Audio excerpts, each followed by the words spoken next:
Well,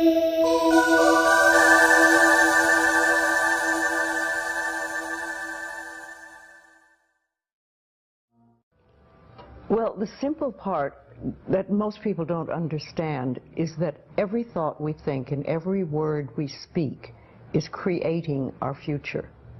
It's as though our thoughts go out into the universe and are accepted and brought back to us as experience. Now that is a very simple thing, but most people don't get it. They don't understand it. They've never heard it before and they think it's ridiculous. But if you can really accept the fact that every time you think a thought and every time you speak a word, you are literally painting your future, making your dinner, whatever you want to call it. You are creating. And you're creating your own life. And this is simple, but it's not easy to accept. But once you accept it, then you can start deliberately creating what you want in your life. And you begin to be aware of what you don't want in your life and how you are contributing to it. Now, I think this has been around forever, but for some reason in the last 20 years, the universe has wanted this to go out among all the people, or all the people that are ready for it. See, most of us just think, and we don't pay any attention to what we're thinking. We're just doing it. But that's something you need to train yourself to do, to begin to train yourself to be aware of what you're thinking. And one of the ways to do that is to periodically say to yourself, what am I thinking? Would I like this thought to create my life?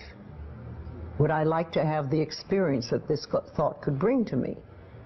Now, it takes a while to do that, but even if we could begin on the smallest level to be aware of our thinking, we can start to make changes. To begin with, you start by doing what we call doing affirmations, and that is making positive statements about your life that are positive, and you do them deliberately. You might do them in the morning, you might do them at noon, you might do them at night, you might do them, twice a day or whatever. But you do this and you let this become a habit. And as you start to do them, things will begin to change, maybe on a very small level. I call it getting the green lights in the parking places. I mean, they're not huge things in your life, but it can be very nice when you get 3 green lights in a row and you're in a hurry.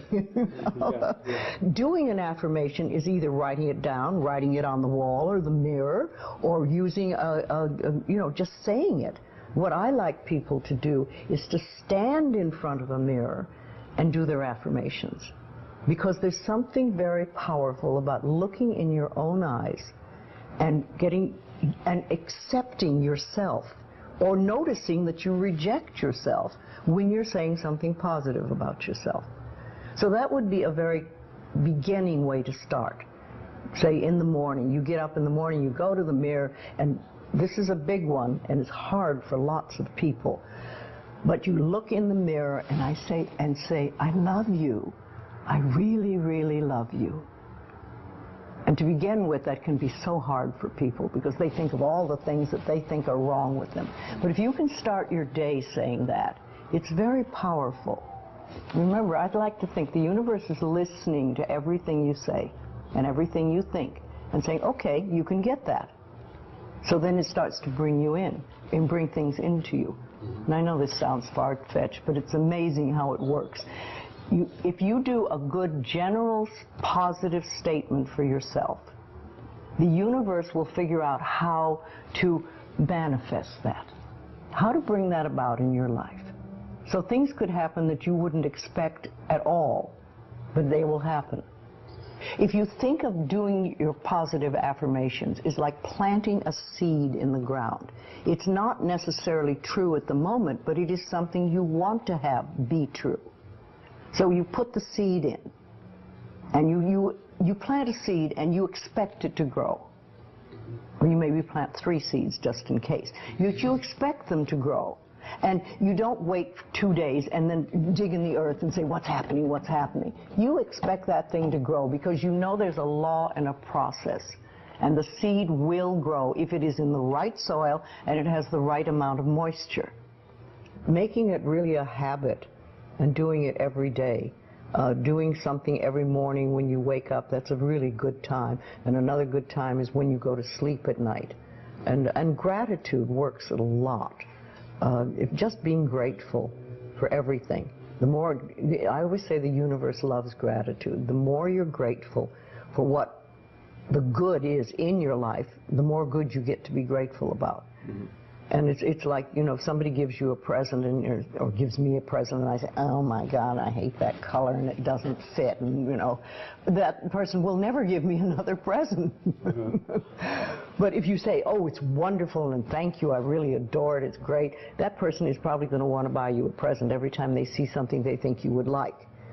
And it's like that with the universe. The universe loves gratitude.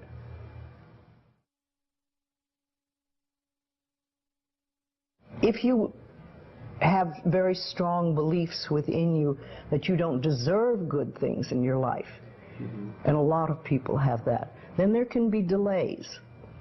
And sometimes people say, well, affirmations don't work. I've done them.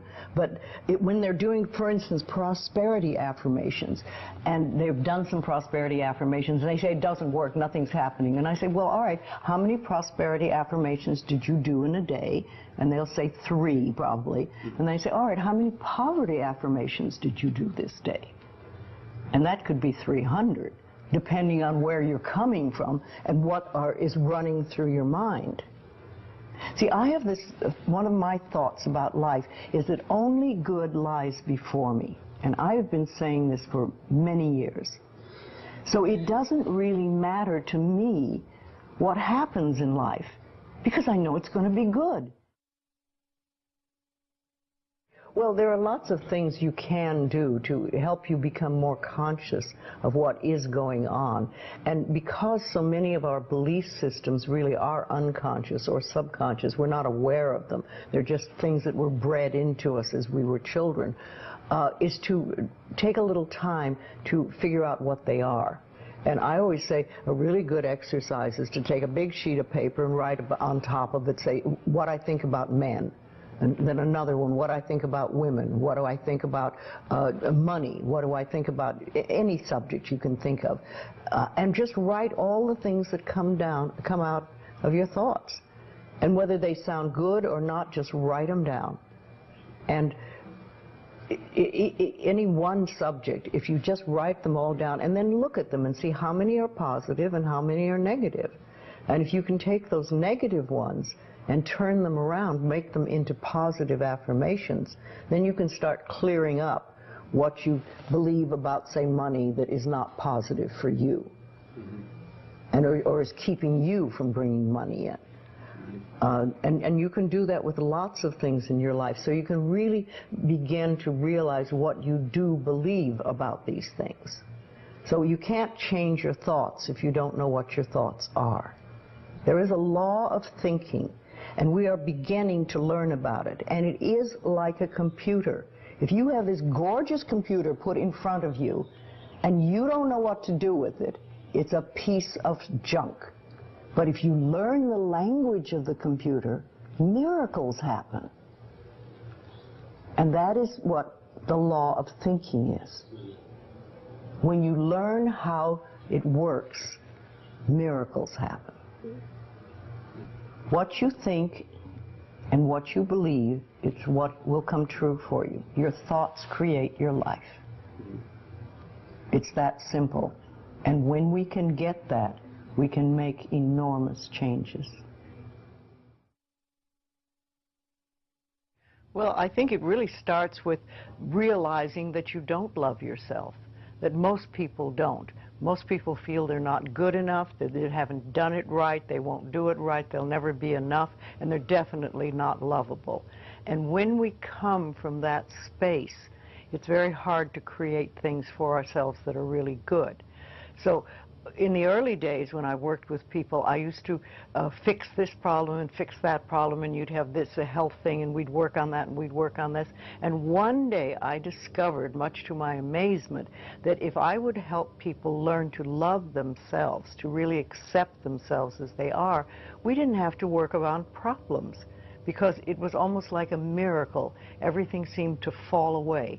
It's a hard one for people because we grow up believing that we're not good enough and nothing is right. I remember lots of times I would ask people, well, what is really wrong with you? What have you done that is so terrible that you're not acceptable to yourself? And I never, ever, ever got an answer that made any sense. You know, they might say something like, well, I'm too fat. Well, so, you know. But when you talk about loving yourself, a lot of people think that that's vanity, but it isn't really. It has nothing to do with that. That is narcissistic. But to really care for you and to acknowledge that you are an important being. It's almost like in the Bible they would say, you recognize that you are a child of God, that therefore you are perfect. But even if you're not a biblical person, if you can recognize that you are a being that has self-worth, if you can really recognize your own worth, then you start to treat yourself differently. And I think that's what's so very important about loving yourself, is you stop beating yourself up, you stop making yourself wrong, you stop talking about how awful you are, and you stop saying things like, I'm really stupid and stuff, and you start to treat yourself with a certain amount of respect. And this makes an enormous difference, because what you give out in life is what comes back to you. So if you're giving out a feeling of, I'm okay, I'm good enough as I am, and I am acceptable, and I love life, and I love me, and you start having gratitude for yourself and for life, then life treats you differently, because you are having a different vibration that you're giving out and getting back. And that's when things really start to flow. Now, a lot of people don't realize it, but you have to practice. You just have to start it. And that's why I try to get people to do a lot of mirror work. If you look in the mirror, just simple things like looking in the mirror in your own eyes and saying, I love you. I really, really love you. And it helps if you use your name, Louise, I love you. I really love you.